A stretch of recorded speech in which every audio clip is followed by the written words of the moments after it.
여러분 오늘도 잘 견디고 계십니까? 김명준의 뉴스파이터입니다. 시장에 자주 가시나요?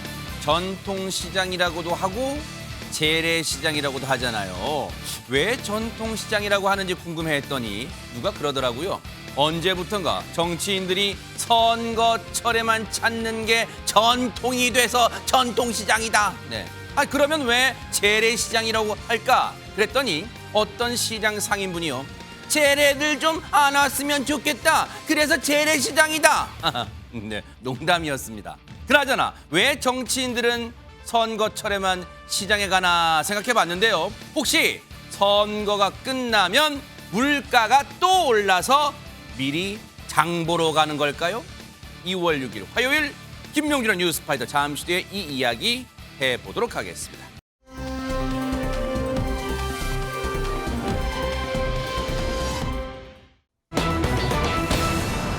선거철만 되면 정치인들이 꼭 방문하는 곳이 있죠. 바로 어제 여야 당대표들이 나란히 이곳을 찾았다고 하는데 먼저 국민의힘 한동훈 비대위원장 모습부터 보시고 이어가 보도록 하겠습니다.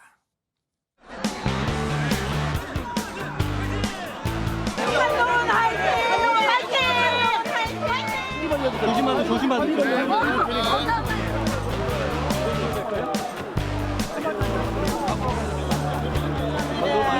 알고 계시 감사해요.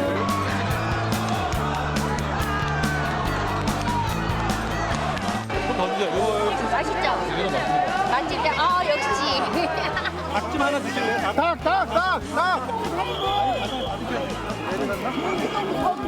자, 1, 2대방 주변 확보 잘하세요. 1, 2대방 이거. 저 어떻게 갖고 드세요? 동시. 닭. 자, 이거는.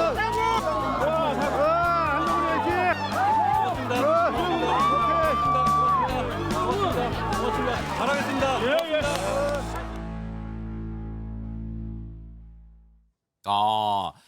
한동훈 위원장이 지금 전통시장, 지금 경동시장을 그 유명한 시장이잖아요. 방문했는데 지금 눈에 띄는 게 임주혜 변호사님. 네. 뭐 10,000원권, 뭐 50,000원권, 1,000원권 현금 낼 줄 알았는데 다른 걸 내는 저 뭘 낸 거예요? 오늘이 상품권 내셨습니다. 우리 재래시장 가면은요, 쓸 수 있는 상품권 여기저기서 좀 많이 활용이 되고 있잖아요. 또 주목해볼 만한 그런 포인트는 물건값 칼같이 지불하는 모습도 확인하실 수 있었는데요. 그래요? 네. 네, 막 생닭 같은 것도 사실 상인분들이 이렇게 들고 막 보여주시고 했잖아요. 네. 그때 받으시면서 바로바로 이제 계산을 하시는 모습도 보였는데 아무래도 설을 앞두고 물가도 점검하고 그리고 좀 어려운 팍팍한 경제 상황에 상인분들 제대로 힘내시라고 응원하러 방문하신 거니까요. 네. 이렇게 덤으로 받기보다는 이렇게 정말 다 가격도 다 지불하면서 응원하는 모습 보이신 것 같습니다. 우리 그거 있잖아요. 물건 사면 시장 가면 또 그 맛이잖아요.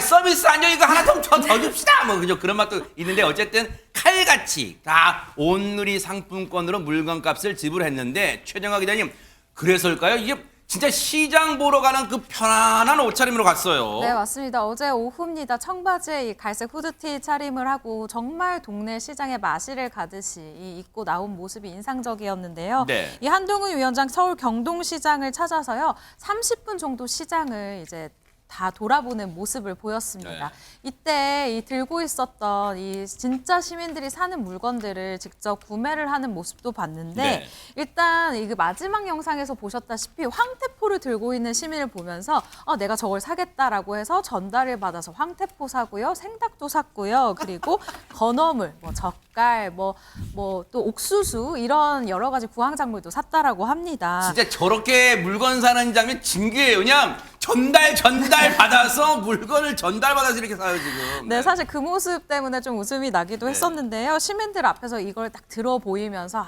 잘 먹겠다 이런 액션을 보이기도 했는데 네. 설 명절을 앞두고 있는데 경기가 너무 좋지 않아서 미안한 마음을 갖고 왔다라면서 시장 방문의 이 의미에 대해서 밝히기도 했습니다. 근데 이제 여러 가지 산 것 중에 그 한동훈 위원장이 산 것 중에 뭐 황태포도 있고 근데 왜 요리된 닭이 아니라 생닭을 샀을까? 좀 요리되면 집에 가서 그냥 그냥 요리하기 편하잖아요. 근데 왜 생닭을 샀을까요? 직접 손질해서 요리하시려는 거 아니었을까 아하. 싶기도 한데 지금 생닭 가게에서 바로 이렇게 구입한 그런 상황은 아니었고요. 여러 시장 상인분들이 이제 물건을 갖고 나오면서 이제 인사를 하는 와중에 아마 생닭이 보이셨던 것 같아요. 생닭을 상인분들이 보여주고 하니까 나 생닭도 사겠다 하고 말씀을 하시면서 이렇게 생닭도 구입하신 것 좀 아주 같은데 지금 생닭이네요. 어머 진짜. 네. 그리고 또 왜 우리가 시장 풍경 생각하면은 저는 생닭 이렇게 쌓아놓고 파는 거 항상 떠오르는데 이제 그런 취지에서 응원의 메시지를 남기시면서 생닭까지 구입하신 것 같습니다. 네. 근데 또 하나의 그 몹쓸 궁금증이요. 김현주 평론가님, 서울에도 전통시장, 재래시장 많이 있는데 왜 경동시장 갔을까? 다른 시장 상인들이 왜 우리 시장에 안 와요? 뭐 그랬을까요? 네. 그 경동시장 하면 예로부터 그 약재시장이 굉장히 유명하죠. 예. 동대문구에 위치해 있고 예, 저도 예. 어렸을 때 동대문구에서 아하, 자랐는데 네. 그렇기 때문에 워낙 유명한 시장이기도 하지만 이거를 이제 정치인이 방문했다는 데 의미를 둬야 될 것 같아요. 아. 동대문구에 이제 갑과 을 지역구가 2개가 있습니다. 어허. 그런데 지금 현역 국회의원이 전부 민주당 소속이에요. 아, 그래요? 네, 더군다나 19대에서 내리세 번, 그러니까 19대, 20대, 21대 모두 민주당이 차지를 했었습니다. 아하. 갑의 경우에는 현재 안규백 의원이 내리 3선을 했고 어허. 을의 경우에는 장경태 의원이 차지하고 있죠. 네. 같은 맥락에서 지난 2일과 3일에도 연속해서 이제 시장을 방문하지 않았습니까? 구리와 김포를 방문했었는데 네.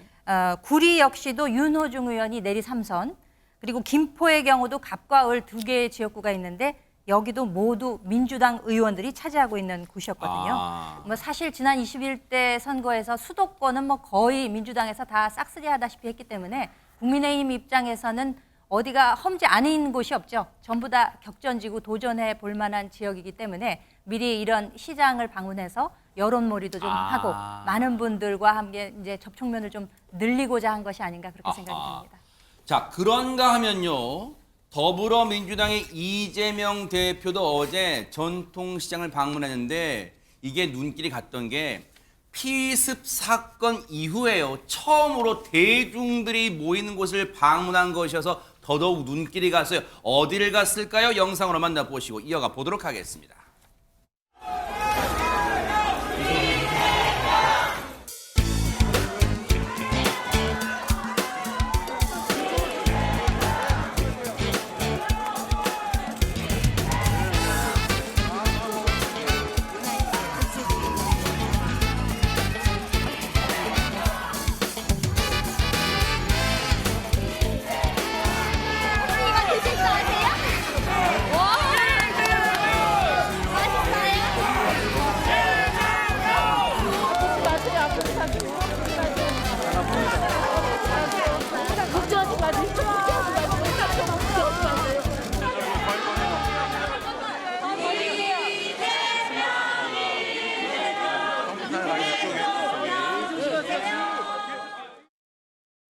네, 저렇게 또 가락에 맞춰서 이재명 대표를 연호하는 모습까지 볼 수가 있었는데 박성배 변호사님이 그래도 인간인지라 사람인지라 조금 게 많은 인파가 있는 곳에 들르는 게 조금은 부담이 됐을 법도 한데 어땠을까요?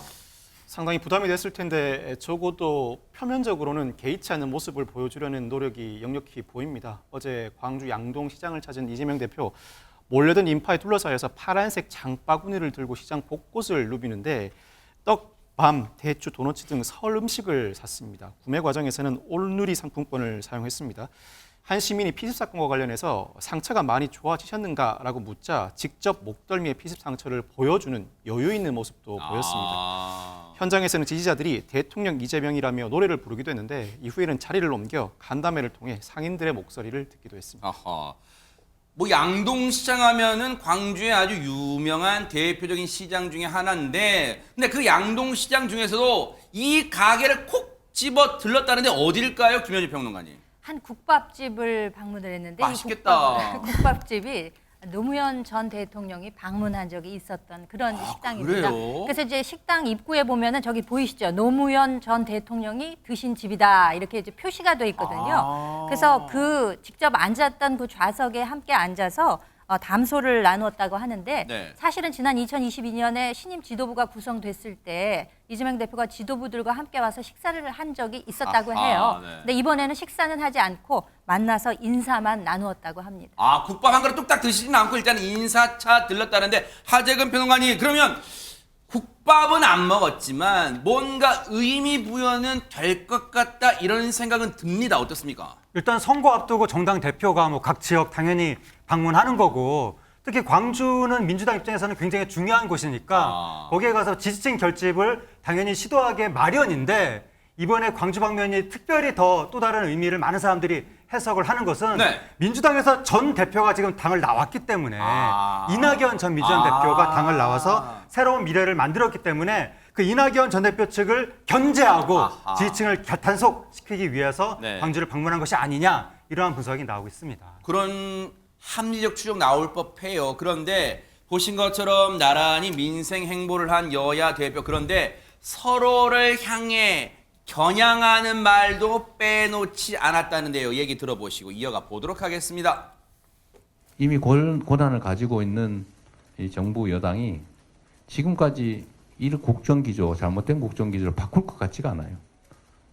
그럼 결국은 죽비를 때려야 되지 않습니까?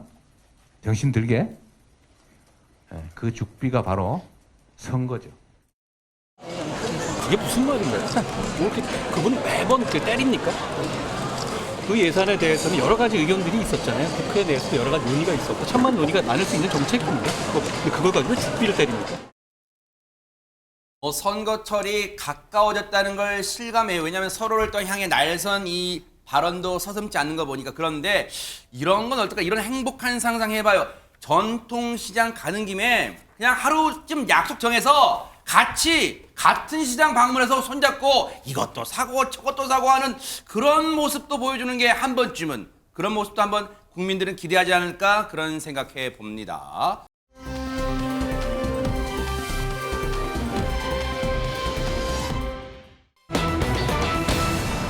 제목만 봐도 벌써부터 오싹해지고 치가 떨립니다. 최정아 기자님.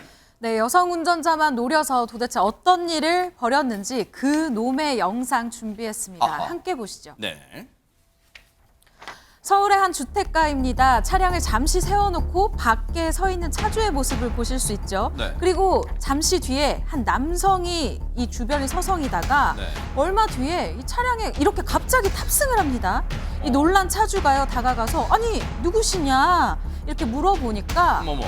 이 남성이, 이 차에 타고 있었던 남성이 내리면서 네. 저 대리운전 부르신 줄 알았어요 라면서 급히 이렇게 차량에서 내립니다. 네. 안심한 차주가 마저 자리로 돌아갔는데요. 갑자기 뒤에서 이렇게 다리를 걷어차는 남성, 어머나? 쓰러진 여성에게요, 이후에 무차별 폭행을 가하는 모습입니다. 어머머머. 그런데 이 남성이요, 불과 40여 분 전만 해도 인근 골목에서 비슷한 수법으로 차주를 폭행 후에 물건을 절취해 도주했었던 바로 그 놈인데요.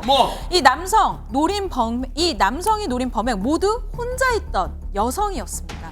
우리 최정아 기자님이 웬만하면 격한 편 안 하는데 이 놈이라고 했던 이유가 있어요. 근데 여성만 노리는 저 놈 빨리 잡아야 될 거 아닙니까, 최정아 기자님? 이 신고를 받고 현장에 우리 경찰이 아주 빠르게 출동을 했습니다. 이 얼굴에 피를 흘리고 있는 여성을 발견을 했고요. 어허. 곧바로 이 남성을 추적을 했는데요. 어허. 과연 검거를 성공했을까요? 제발. 영상으로 확인해 보시죠.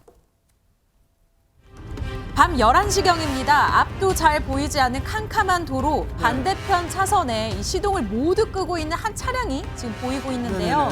경찰은 이 수상한 차량의 번호판을 확인합니다. 어허. 차량 안에 있던 남성을 결국 발견했는데요. 어허. 이 달아난 남성, 서울에서 경기도 안산까지, 그리고 또 화성까지 이동을 하면서 도주를 했지만 결국에는 범행 하루 만에 검거가 됐습니다. 와, 저 동선 보자. 서울 종로에서 경기 안산 찍고 화성까지 도주했는데 경찰분들 집념 대단했어요. 김현주 평론가님, 만약 못 잡았으면 지금도 이 순간에도 어느 곳에서 또 다른 범행하고 있을지 몰라요, 진짜. 그렇죠. 그렇기 때문에 신속한 검거가 상당히 중요한 거 네. 아니겠습니까?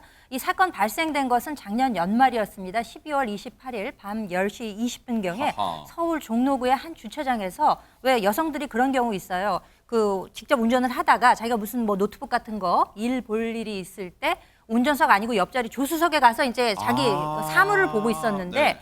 바로 지금 저 그 피의자가 범인이 저렇게 이제 차 문을 열고 네. 갑자기 그 가지고 있는 거 다 내놓으라 네. 그러는 거예요. 차키 내놔, 가방 아하. 내놔 이렇게 하는 거예요. 네. 그러니까 이 여성분이 너무나 당황했음에도 불구하고 네. 막 저항을 했던 거예요. 그러니까 막 폭행을 하면서 그 절취를 해가지고 물건을 그러니까 절도를 해가지고 도망을 가게 된 거죠. 네. 근데 이후에 40분 후에 11시경에 또다시 아까 보셨던 그 장면이 연출된 네. 겁니다. 주택가에서 자기 차에서 내려서 한 구석에서 전화 통화를 하고 있던 여성을 보고 이 40대 남성이 갑자기 차를 타는 거예요. 그러니까 전화를 하다가 저 사람 누군데 내 차를 타지 하고 와서 이제 물어봤을 거 아니에요. 그러니까 내가 대리 불렀는 줄 알았다라고 얼버무린 거죠. 네. 그리고 나서 아무 일도 없었다는 듯이 내리는 듯 했는데 그 여성은 이제 저 사람 가겠지라고 생각하고 다시 통화를 이어가면서 그 자리를 뜨니까 저 여성을 계속해서 쫓아가가지고 뒤에서 무차별적으로 이제 세상에. 폭행을 하게 된 거죠. 그러니까 이 지금 사건의 특성은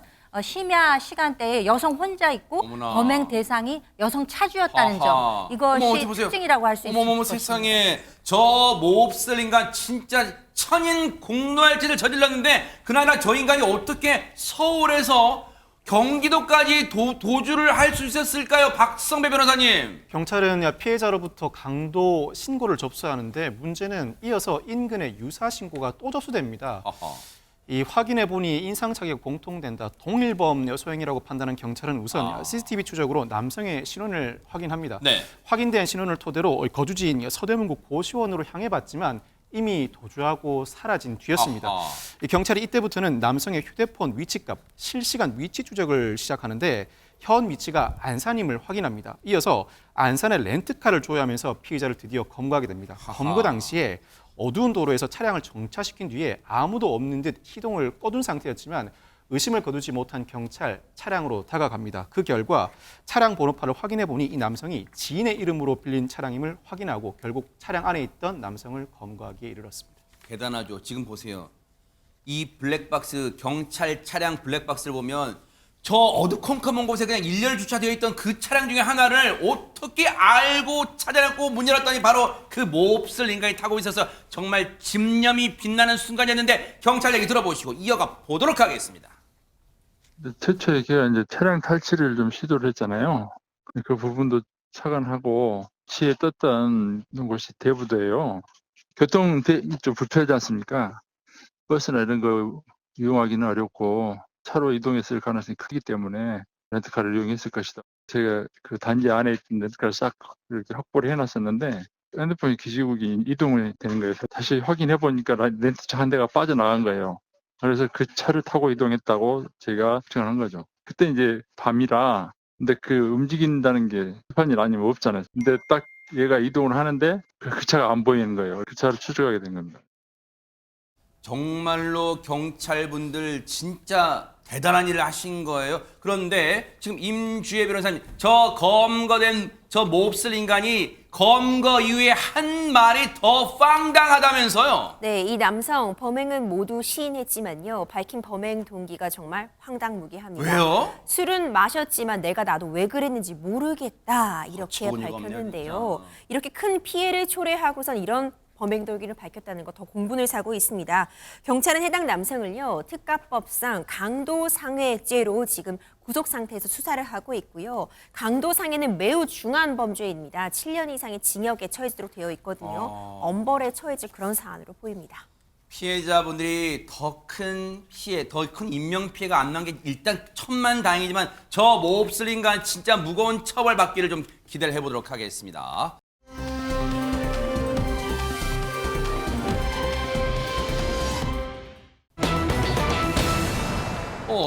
형사의 눈이 타조의 눈.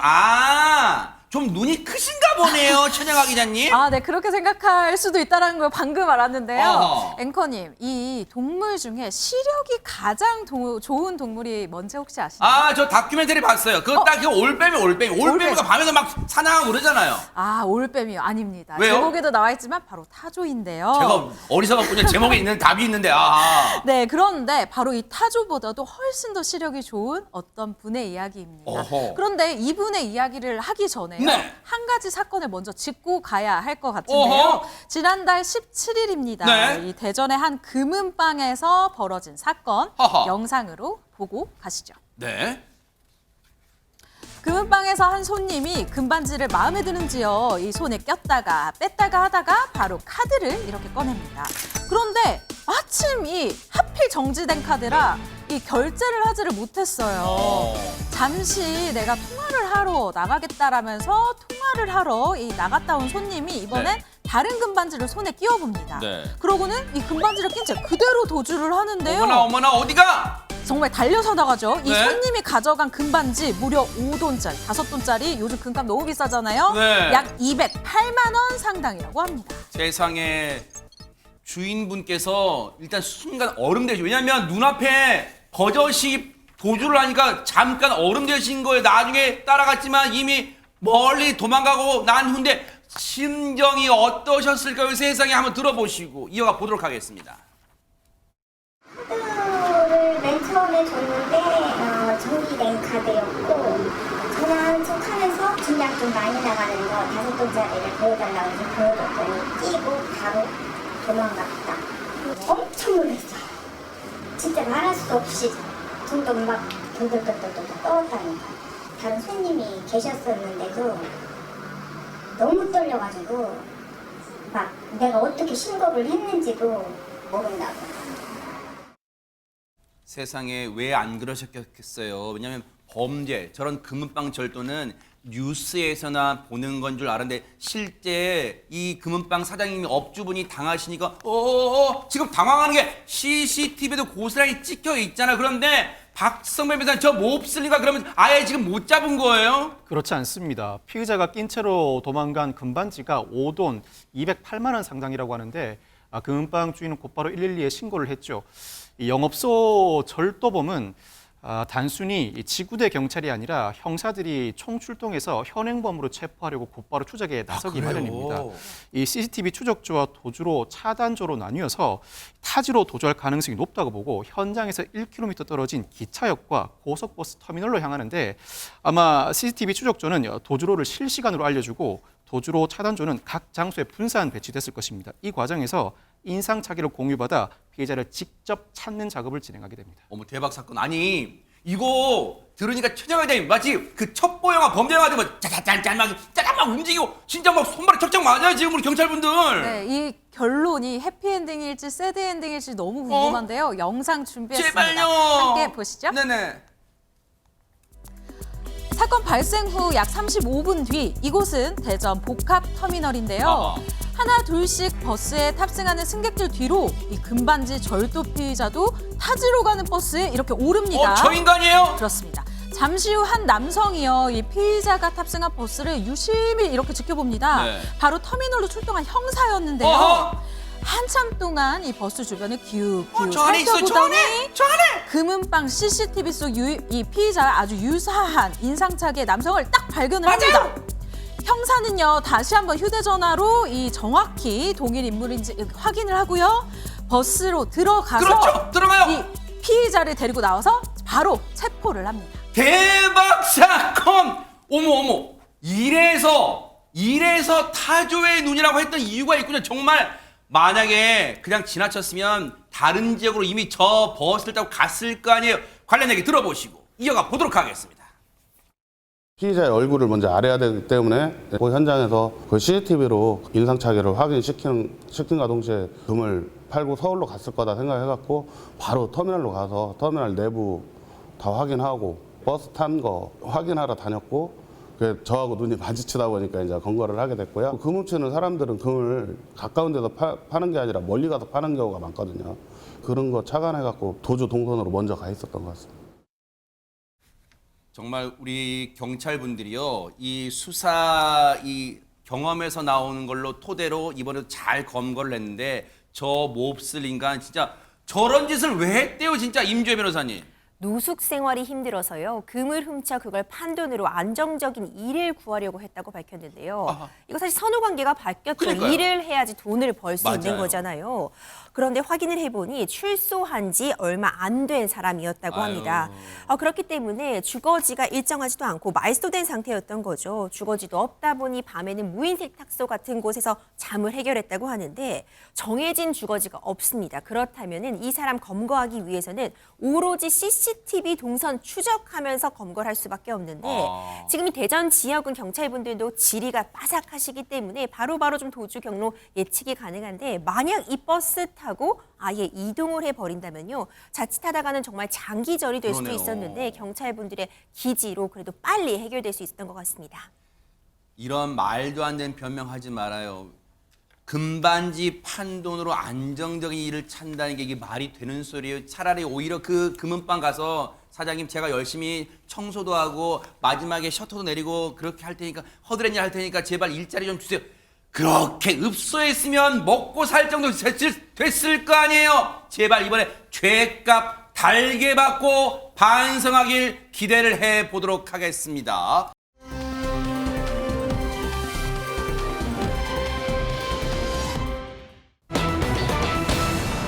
자, 정말 뻔뻔한 진짜 몹쓸 인간들 시리즈입니다. 임주혜 변호사님. 네, 첫 번째 전해드릴 이야기는요. 강원도 평창군에서 벌어진 일입니다.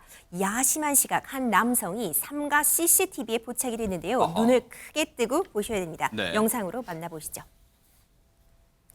한밤중 어느 상가 주차장으로 차량 한 대가 들어옵니다. 네. 차에서 내리는 이 남성, 시동도 끄지 않은 채 급히 상가로 들어가는데요. 어허. 그리고 시간이 흐릅니다. 화장실 무려 갔나요? 30분이나 지난 뒤에야 다시 차량으로 돌아오는데요. 네. 그런데요, 지금 혹시 달라진 점 알아채셨나요? 달라진 점이 있습니다. 들어갈 분명 이 남성 들어갈 때 지금 노란색 옷 입고 있었는데 나올 때는 까만색 검정 옷을 입고 있습니다. 아, 동일인인가요? 다른 사람이 아니고 다 들어가서 내가 차 앞에 가져다 놨으니까 얘 너가 차 타고 가. 혹시 그런 상황 아닐까요? 저게 동일인이라고요? 하재근 평론가님? 예, 동일인으로 보입니다. 어허. 그래서 언뜻 보면은 이게 뭐 낮에 짧은 그 점퍼 입고 다니다가 밤에 추워져서 사무실 들어가서 롱패딩으로 갈아입고 나오는 것인가? 그렇게 느껴지는 영상인데 네. 저 장면 이후에 네. 저게 이제 강원도 평창군에서 있었던 사건인데 아하. 경찰에 신고가 들어갔습니다. 왜요? 누가 자꾸 사무실에 들어오는 것 같다. 어허. 제 옷을 가져갔다. 아하. 이런 신고가 들어간 거예요. 네. 결국 저 갈아입은 것으로 보이는 검은 롱패딩 저게 남의 옷을 훔친 것이 아니냐. 어머나. 그런 신고가 들어왔던 겁니다. 근데 영상을 보면요, 박성배 변호사님, 왜냐면 다른 집 같으면, 다른 사무실 같으면 뭔가 주저하고 뭔가를 막 시도하고 그럴 것 같은데 영상 보면 그냥 자연스럽게 자기 집 들어가듯이 들어갔단 말이에요. 자꾸 들어오는 것 같다는 신고자의 말대로 아니나 다를까 피의자는 이곳에 처음 와본 게 아니었습니다. 아하. 이 경찰이 주변 CCTV를 확인하고 이 피해자 진술을 토대로 3일간 영상을 분석해봤는데 결국 차량 번호와 인적 사항을 특정할 수 있었다고 합니다. 수사 과정에서 피의자가 자발적으로 파출소에 방문했는데 조사를 해봤더니 이틀 전에도 같은 곳에서 물품을 절취했다고 합니다. 범행 사실을 인정하냐고 물어봤더니 이 피의자가 죄송하다며 고개를 푹 숙였다는데 생계 목적 범죄라고 합니다. 그렇지만 생계 목적 범죄라고 하더라도 아하. 이 사건처럼 반복적으로 이루어지는 경우가 많고 절도가 사기로 진화하는 경우도 상당히 빈번합니다. 조기에 근절될 필요가 있습니다. 그것도 변명이라고 합니까? 생활고 때문에 절도를 한다는 게 그게 말이 돼요? 정말 반성하길 바라고.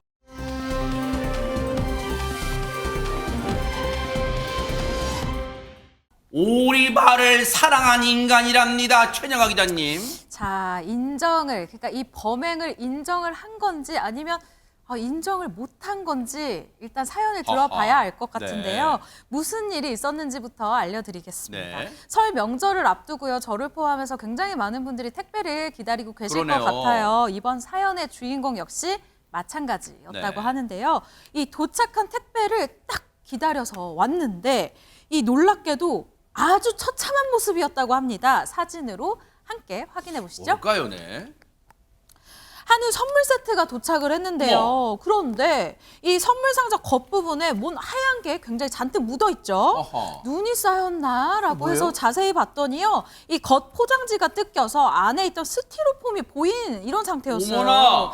게다가 그 옆에는요. 웬 고깃덩이가 하나 떡하니 떨어져 있는 모습이었는데 어허. 정말 설마설마하는 모습으로 이 마음으로 상자를 열었더니 내부가 더 처참했다고 합니다. 어허. 스티로폼이 정말 마구잡이로 막 뜯겨져 있고요. 그중에서 이 4팩 중에 무려 2팩이나 온데간데 없이 아주 사라져버린 모습이었어요. 아니 저걸 통째로 홀랑 가져간 건 아니고 한 반만 절반의 양심이 있던 도둑이 지금 어떤 상황입니까, 김현재 평론가님? 그러니까 좀 이상한 게 통은 두고 그 내용물만 가져갔잖아요. 네. 지금 보면 어허, 네. 그 겉포장은 그냥 있잖아요. 네.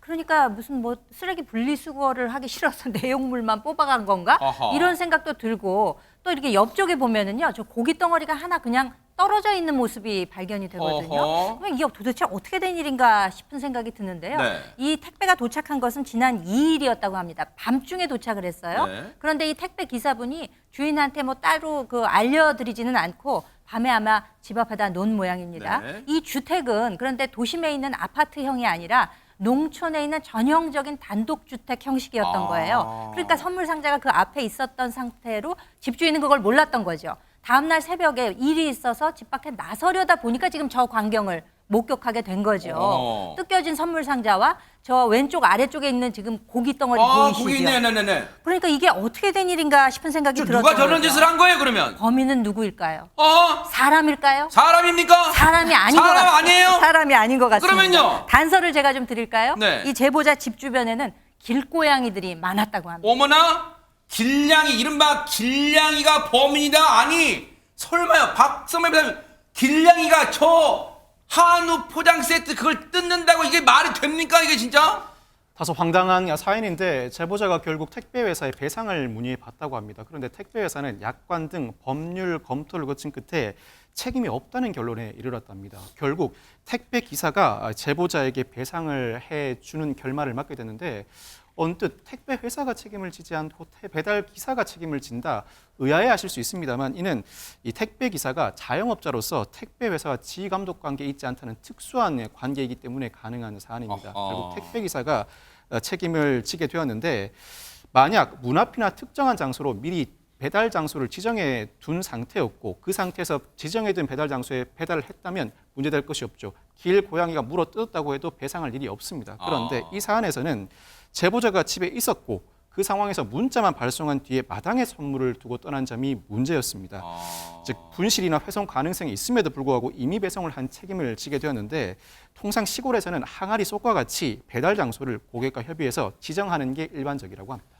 아니, 우리 사파가 선생님이 물론 이제 약간 상상력 발휘한 사파지 무슨 CCTV가 있던 건 아니니까. 근데 일단 그 뜯긴 택배 내용물 주변에 스티로폼 주변에 날카로운 이빨 자국이 여러 개 보였대. 그러니까 아마 길냥이 소행으로 거의 확실하게 추정이 되는데 사파가 선생님 너무 잘 그렸잖아요. 길냥이들이 막 물어뜯고 한 거예요. 그런데 혹시 임재 변호사님 택배 기사님 입장에 억울하니까 저 길냥이들 잡아가지고 맨날 이놈 새끼 왜 이랬어 이놈 새끼야 막 이렇게 좀 해야 되는 거 아니에요? 길냥이들 아주 단체로 회식 거하게 한 날이 돼버린 네. 것 같은데요. 참 안타깝습니다. 결국 이제 제보자에 따르면요, 한 20만 원 상당의 선물이라고 어머나. 들었는데 길에 막 떨어져 있는 그런 부분도 있어서 정말 아까웠다 이렇게 밝히면서요. 처음에는 택배 회사 책임인 줄 알았는데 결국 택배 기사님이 이렇게 배상을 해주신 상황에 세상에. 대해서도 참 감사했다 이렇게 또 말을 밝히기도 했습니다. 사연의 주인공처럼요, 이렇게 운송물 훼손됐을 경우 있습니다. 경우에 따라서는 이렇게 길고양이가 범인인 경우도 있는데 네. 이럴 경우에 우선 소비자들이 해야 되는 일은요, 택배 회사에 즉시 통보를 하시는 게 좋습니다. 그러니까 14일, 그러니까 이 운송물을 받고 나서 14일이 경과하면은 택배 회사가 손해배상 책임을 지지 않을 수도 있기 때문에 일단 빨리 현장 사진이라던가 분실 상황을 통보하는 것이 좋고요. 그 통보의 방식은 통상적으로 내용 증명을 활용하신다면은 언제 어떤 일이 언제 벌어졌는지 이런 부분을 좀 더 정확하게 표시할 수 있기 때문에 추천을 드리고 싶습니다. 그리고 그리고 만약 뭐 내용 증명을 보내고 적절하게 피해 신고를 접수했음에도 해결이 안 되는 경우에는 한국소비자원에 피해 구제를 신청해 보시는 방안도 추천드리고 싶습니다. 이 설 명절이 이제 코앞에 다가오다 보니까 뭐 설 전이든 또는 좀 늦으면 설 후라도 많은 택배 물품 선물이 막 배달될 거란 말이에요. 그러면 택배 기사님들 조금은 수고스럽더라도요. 꼭 그 당사자분께 수령하는 분께 꼭 문자만 뚝 전달할 게 아니라 귀찮고 수고스럽더라도 전화로 그리고 집 앞에 두었다는 거 알려주시면 서로가 오해하거나 뭔가 불신하거나 또 불쾌해지는 일이 없지 않을까 이런 생각 좀 해봅니다. 기대를 해보도록 하겠습니다.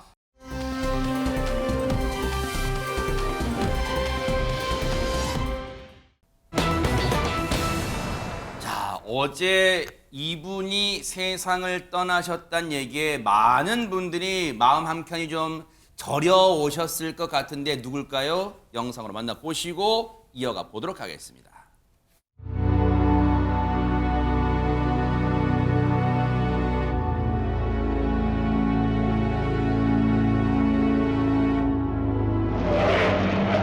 어디까지 가시는 길입니까?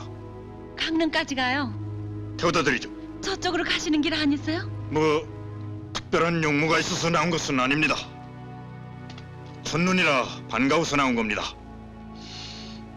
낭만을 마셔보려고요. 어머나. 영문이 박달재를 넘어가시고. 여보. 오늘이 있기까지 수많은 우여곡절이 없었던 건 아닙니다. 오늘날 한류의 바람까지 우리 영화는 날로 거듭나고 있는 건 누구도 부인 못하는 영화 역사 아닌가 싶습니다.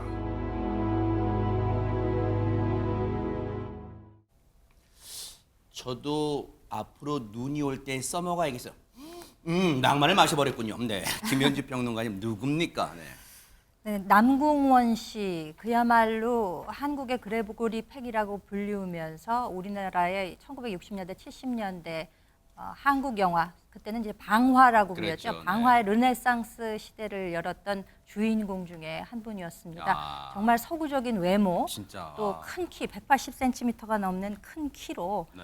우리 영화에서 빼놓을 수 없는 아주 굵직한 족적을 남기신 분인데요. 네. 이분은 그 한때는 그 남궁원이라는 배우 본인으로도 유명하셨지만 네.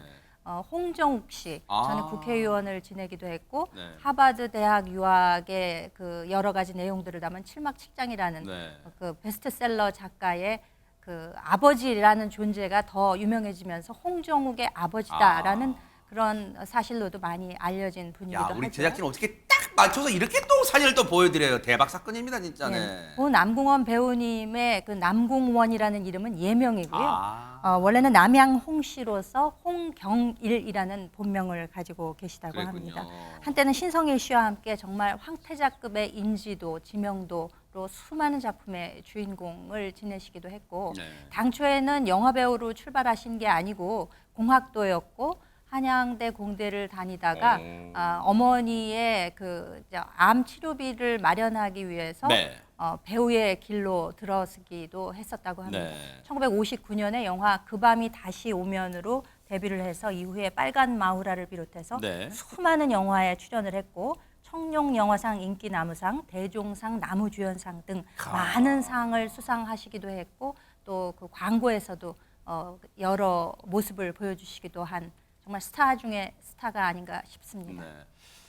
진짜 이 시청자분들께서는 눈에 익은 배우, 사랑했던 배우이실 거예요. 정말로 선 굵은 그리고 진짜 중후한 연기 잘생겼잖아요. 그리고 지금 시대의 테너도 잘생긴 얼굴이잖아요. 그런데 안타깝게도 이제 우리 곁을 떠났는데 혹시 고인에게 뭐 지병이 있었던 걸까요, 최정아 기자님? 네, 맞습니다. 수년 전부터 이 폐암으로 투병을 해왔는데요. 그렇기 때문에 사실 연예 쪽 기자들 그리고 언론 매체들도 최근에 공식석상에서는 남궁원 씨의 모습을 보기가 좀 힘들었던 것이 사실입니다. 네. 최근 특히 이 건강 상태가 더욱 나빠진 것으로 알려졌는데요. 네. 이 평소 가족을 중시했던 이 고인의 뜻에 따라서 가족 법정으로 진행이 될 예정이다라고 밝혔고요. 아. 발의는 8일이라고 언급했습니다. 네. 이제 많은 분들이 안타까워하는 이유가 정말 우리한테 많이 사랑을 줬고 또 즐거움도 줬고 기쁨도 줬던 그런 배우였는데 앞서 얘기 잠깐 나왔지만 하재근 평론가님, 고 남궁원 씨가 정말 자식 농사는 잘 지었잖아요, 진짜. 그렇습니다. 아들이 홍정욱 현 올가니까 회장인데 네. 이분이 과거에 7막 7장이라는 책을 써서 당시에 베스트셀러가 됐었거든요. 네. 그래서 많은 젊은 층한테 굉장히 유명했던 이른바 인플루언서라고 할 수 있었던 분이고 네. 나중에는 국회의원을 지내기도 했었고 굉장히 그 모범적인 생활로 유명했던 분인데 네. 이번에 아버지가 돌아가신 거잖아요. 그래서 아버지를 추모하면서 자기 SNS에 살아 숨쉰 모든 순간 아버지 아들로서 자랑스럽고 행복했습니다. 애도해 주신 모든 분들께 감사드립니다라고 글을 올리면서 네. 아버지의 생전 활동 모습이 담긴 영상을 또 공개하기도 했습니다. 아하. 아들 홍정욱 씨가 자랑스러워하는 아버지의 생전 모습 보시고 이어가 보도록 하겠습니다.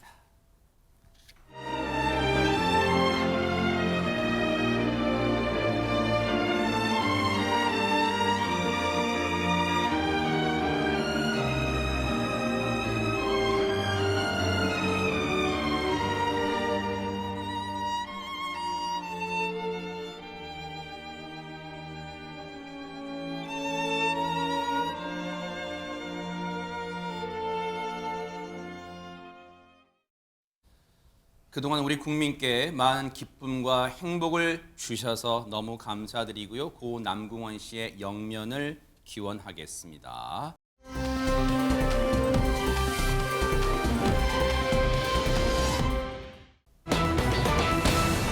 자, 제목 자체가 뭔가 긴박한 순간 같아요. 최정아 기자님. 네, 그저께 3일입니다. 경기 시흥에서요 아주 아슬아슬한 추격전이 벌어졌다고 하거든요. 네. 영상 준비했습니다. 아하. 함께 보시죠. 네네. 오토바이 2대가 어이구. 빠른 속도로 흰색 승용차를 쫓습니다. 오토바이가 연신이 경적을 울려보지만 이 흰색 차량은요 전혀 멈출 생각이 없어 보이거든요. 이 마침내 앞이 가로막혀서 더 이상 갈 곳이 없게 되자 아하. 흰색 차량 그제서야 멈춰 섭니다. 네네. 도대체 이 위험천만한 영상 무엇일까요? 그러니까요. 딱 봐도 옆에 붙은 오토바이는 경찰 오토바이도 아닌 것 같아요. 그런데 지금 무슨 상황일까? 하마터면 큰일 날 뻔한 상황 같은데요, 김현주 평론가님. 그 오토바이 기사분은 배달을 가던 배달 기사였습니다. 어허. 그런데 그 당시 상황에서 만취 상태에서 음주한 상태에서 음주운전을 하던 그 운전자가 음주 단속에 걸렸던 아하. 거예요. 그래서 이제 도주하는 모습을 발견을 한 거죠. 네. 그렇게 함께 합세를 해서 쫓아가기를 반복한 것입니다. 당시 상황이 담긴 영상을 함께 보고 오시겠습니다. 아하, 네.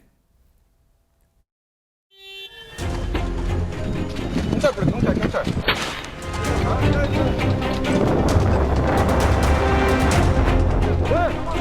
내가 잡았어요.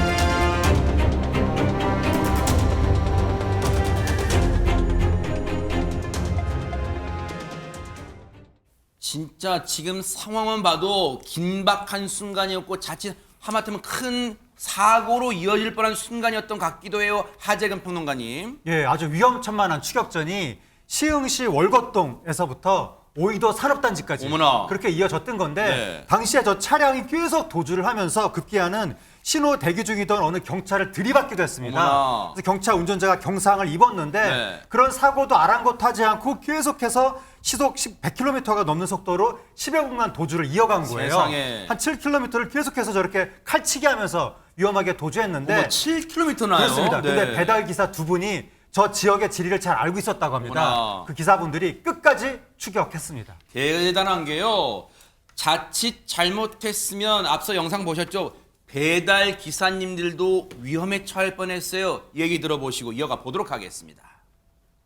뒤에서 경찰차가 따라 붙어가지고 쫓아가는 모습을 보임과 동시에 같이 쫓아가서 잡아줘야겠다 해가지고 순순히 내리긴 했어요. 근데 술 냄새가 좀 났습니다. 술 냄새가. 누구라도 다 이제 이런 위험한 상황에서는 2차 사고, 3차 사고 그런 거 예방을 위해서 뭐 다들 그렇게 생각하시고 행동하셨을 것 같아요. 참 대단하신 게요. 누구나 할 수 있지만 박성배 변호사님 아무나 할 수 있는 건 또 아닌 것 같아요. 그렇습니다. 검거 당시 운전자의 혈중 알코올 농도가 면허 취소 수준이었습니다. 일단 경찰은 이 운전자 44세 남성을 음주운전 등 혐의로 입건해 조사를 마쳤는데 네. 이 사건처럼 현장에서 검거한 사건은 검거 직후에 간단한 조사를 진행한 뒤에 나중에 기일을 잡아 본격적인 조사를 진행합니다. 경찰은 조만간 운전자를 다시 불러서 이 특가법상 도주치상, 도로교통법상 사고 미조치 등 다른 혐의를 추가로 적용할 방침입니다. 음주 단속을 피하려다 중한 범죄가 추가될 가능성이 상당히 높아졌습니다. 뿐만 아니라 경찰은 검거에 결정적인 도움을 준 20대 배달 기사들에게도 감사장을 전달하기로 했습니다. 그래요. 정말 이 기사님들 아니었으면요, 저 음주운전 차량이 더 큰 피해를, 더 큰 인명피해를 가져올 수도 있었어요. 정말 두 배달 기사님께 감사의 박수를 보내드립니다. 보고 계십니까? 대박 사건. 네, 안녕하십니까? 김명준입니다. 여러분과 함께하는 뉴스파이터. 다양한 소식과 뉴스를 보고 싶으시면 화면 오른쪽을 꾹 눌러 구독해 주시길 바랍니다. TV로도 유튜브로도 여러분께 한 발 더 다가가겠습니다. MBN 뉴스와 뉴스파이터를 사랑해 주셔서 고맙습니다.